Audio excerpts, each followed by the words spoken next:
Welcome to Olo Olo!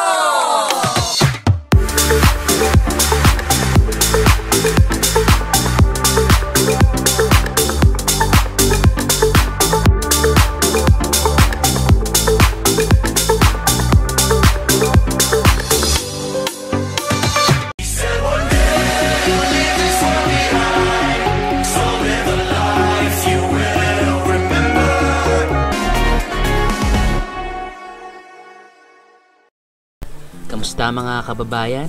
This is your Vlogger Mark. Handa na ba kayong gumala for today's travel? Tayo ngayon ay tutungo sa isa sa hidden gem ng Batangas dito sa Lobo, ang Olo Olo Mangrove Forest and Eco Park. Ang lugar na ito ay isang ilog malapit sa dagat na merong bakawan o mga mangrove. Sa dulo naman ng ilog na ito ay makikita ang napakagandang karagatan ng Lobo. Mula sa Santa Rosa, Laguna ay bumiyahe kami ng 2.5 oras hanggang sa Batangas exit at marating namin ang Taysan Ibaan Road. Ang dinaanan namin ay Taysan Lobo Road kung saan mabubusog ka muna sa tanawin ng mga bundok.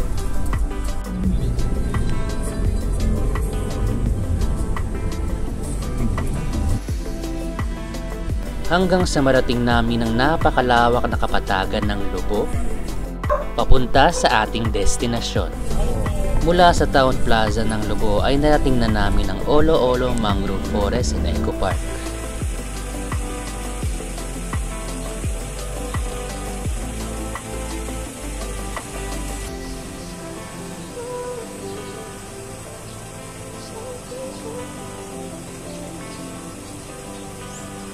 Dumiretso nga muna ako sa kanilang information center para mag-register ng aming mga kasama. 300.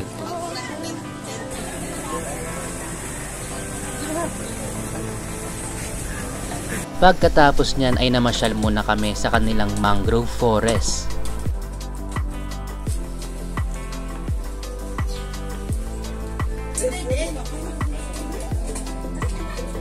Ano? Sadali! Ganda ng bahay ni Lola.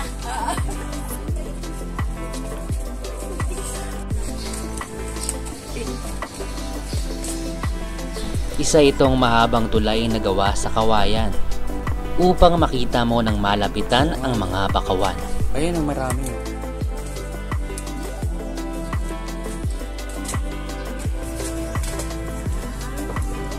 So dito sa Mangrove Eco Forest, meron sila ditong parang bakawan. And pwede nyong pasyalan bago kayo magbalsa tour and pumunta sa beach.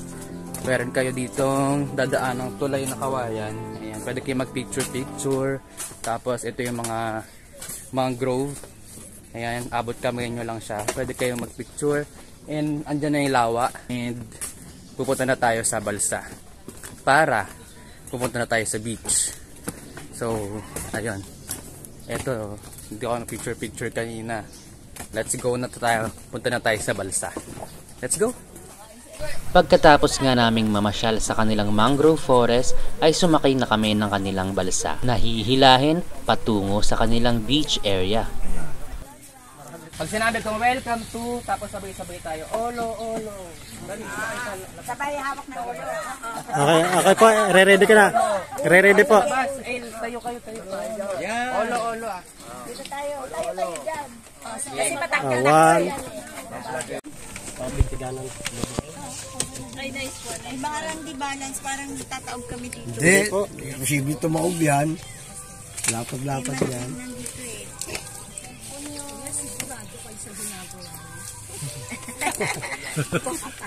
Ilang taon na siya ginagawa? 2018 pa po. Ganito na. 2018, pero may 18 eh. 1920, 21, 5 years. Kabisado na nila. Opo. Papunta na tayo ngayon sa dagat.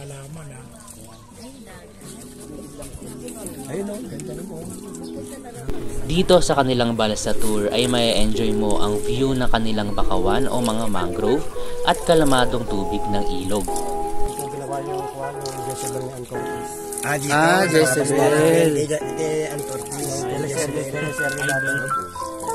Siyempre ay sinubukan ko ring maghila ng tali para ma-experience natin.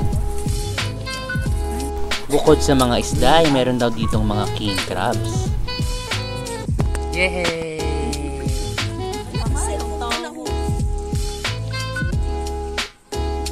Pagkatapos nga ng 15 minutos na balsa tour, ay narating na namin ang kanilang port area papunta sa kanilang beach.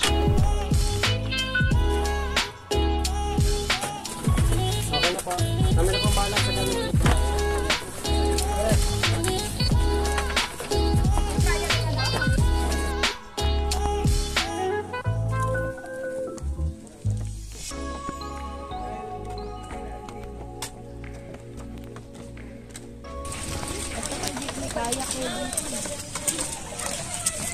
Naayos ko na din po yung plastic. Wow! Para sa mga bata. Kung saan kayo mag-overnight, ay pwede. Good morning, Good morning po ako.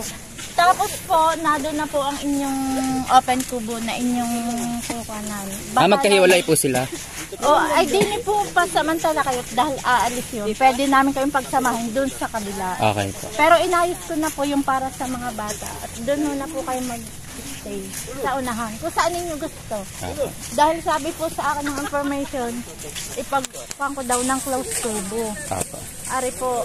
Tapos, yun po ang inyong open. Bahala na po kayo kung ano. Halimbawa po kayo ay magpapabili ng pagkain. Kung sakaling kayo mag-overnight, pwede po aaga-agahan lang. Abiso. Opo. Tapos po, yun, doon tayo sa unahan. At yung may bata, din dito, para naligyan tayo. Dito tayo na? And nandito na kami ngayon sa Olo Olo Mangrove Forest Eco Park.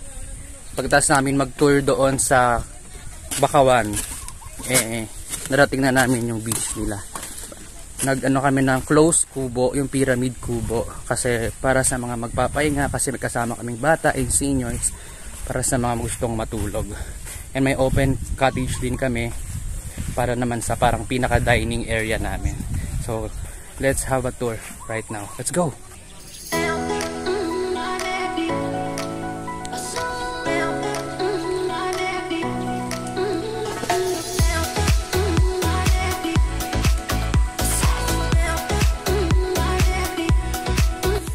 Ito yung close kubo namin na pwedeng tulugan.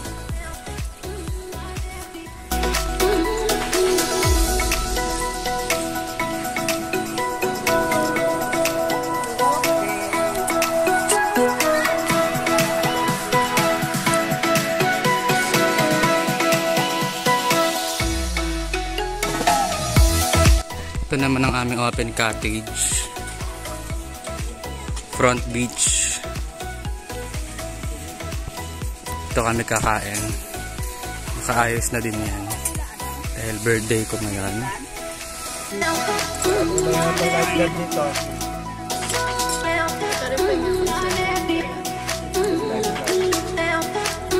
Meron sila dito parang napakalaking pavilion katabi ng tindahan. Ayan. Ito yung mga staffs nila. Ayan, accommodating and friendly. Paglabas mo, ito na yung beach nila. Ayan, naliligo na sila. Sa pinakadulong yon, andun yung Kastilyong Bato na nag-trending sa Facebook ng nakaraang summer.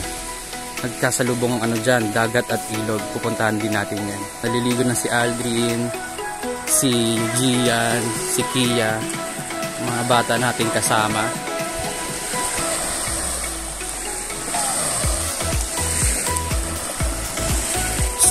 Nagbabad ka na agad ha.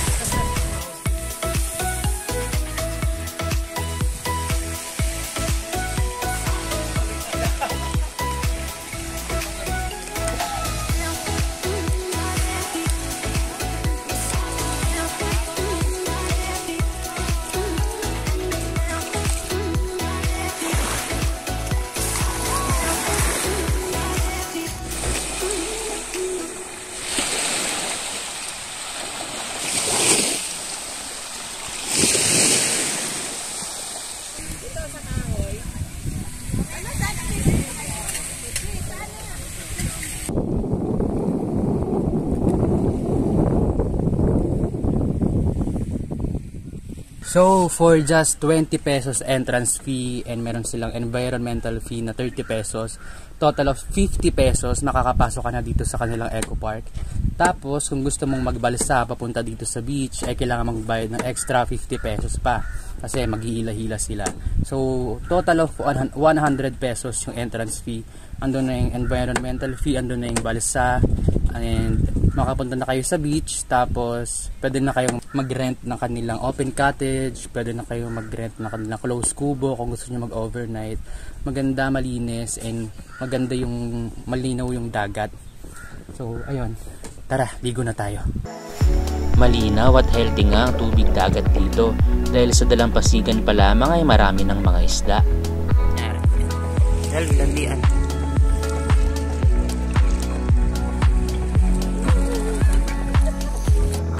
Nasarapan nga kami sa pagligo sa dagat dito dahil walang masyadong alon. Na-enjoy ko nga rin sumisid ng sumisid dito dahil last summer pa simula nung nakapagdagat kami.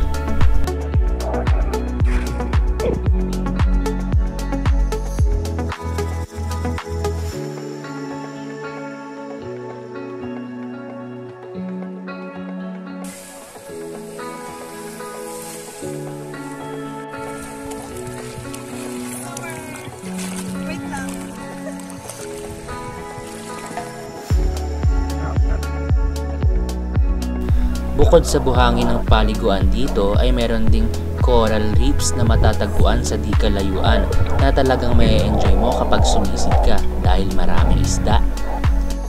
So ngayon, tatry namin ang kayak dito sa kanilang river. 250 per hour. So, let's go. Nalagat ka na lang lab para pag nalublog.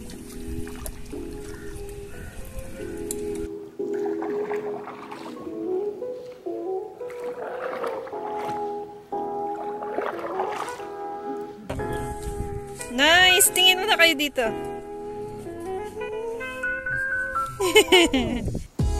Diyan. Ganda,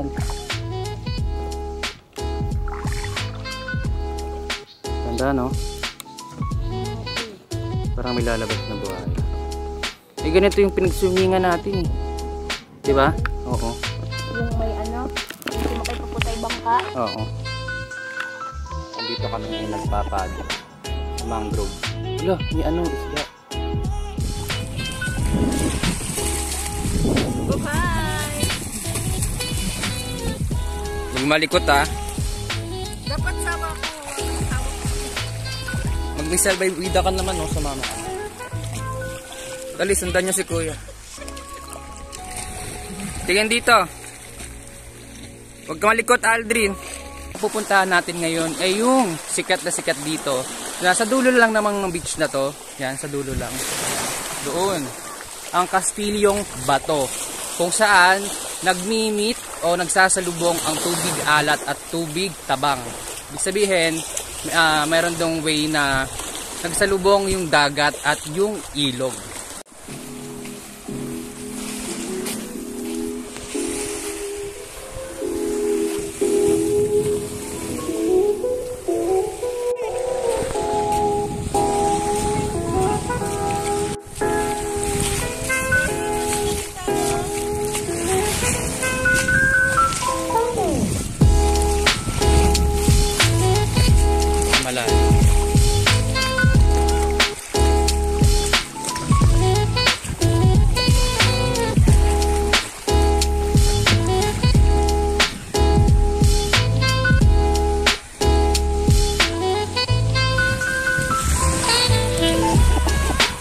And eto na yung hinahanap natin. Ayan. Napakalinaw ng tubig. Ito yung ilog na part. Then ito yung dagat na part. Try natin tumalon dun.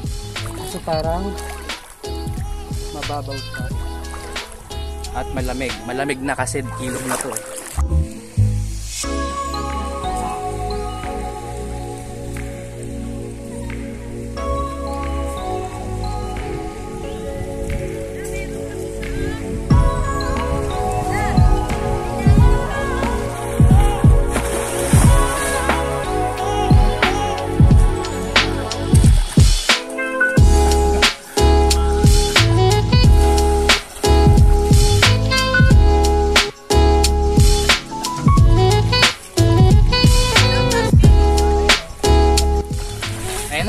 natin ang Castillo yung bato.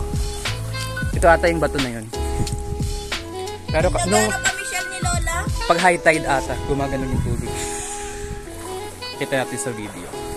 Medyo madaming kalat kasi public na yung dito banda. Walang masyadong bantay. Kaya ang daming kalat. So, ligo at your own risk. Landian kayo.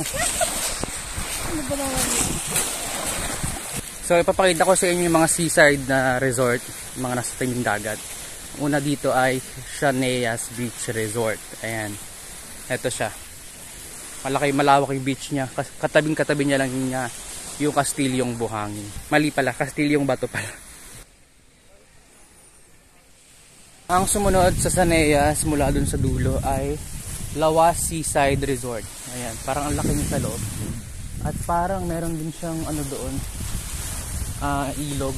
Ayan, may mga kayak din sila eh. Meron din part doon ng ilog.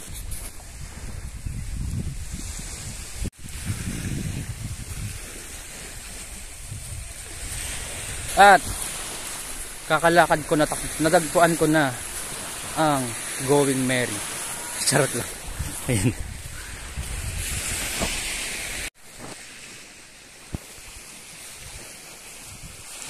Ang sumunod ay Morning Breeze Resort. Ayan, parang kasarado sila ngayon. Medyo maliit lang yung beach, ano niya, dalang Pasigan side. Pero parang ganda ng loob.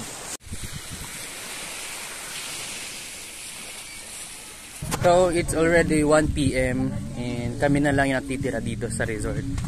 Solo na namin dahil weekday ngayon. Ganda, malinis yung paligid. Halatang minemaintain nila yung cleanliness dito.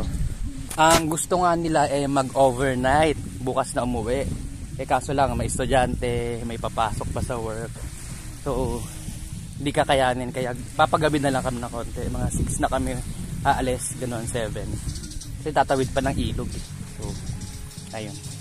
And ngayon pack up na kami. Ayan.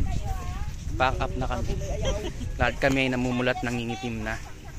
Uulan na kaya tatawid na kami ng ilog. Ayan. Para makatawid na kami sa kabilang ibayo.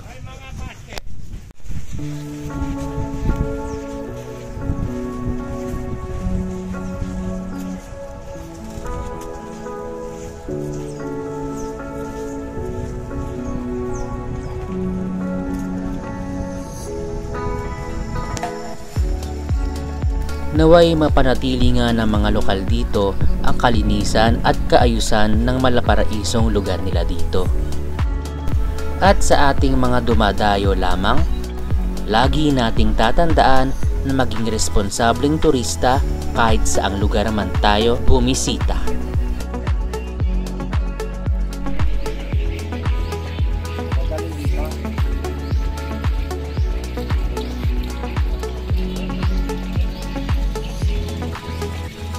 So ito, nakatawid na kami. Nag-aantay na lang kami ng van at pauwi na naman. Ayan. So that's it for today's travel, everyone. Come visit Lobo, Batangas. Bye bye.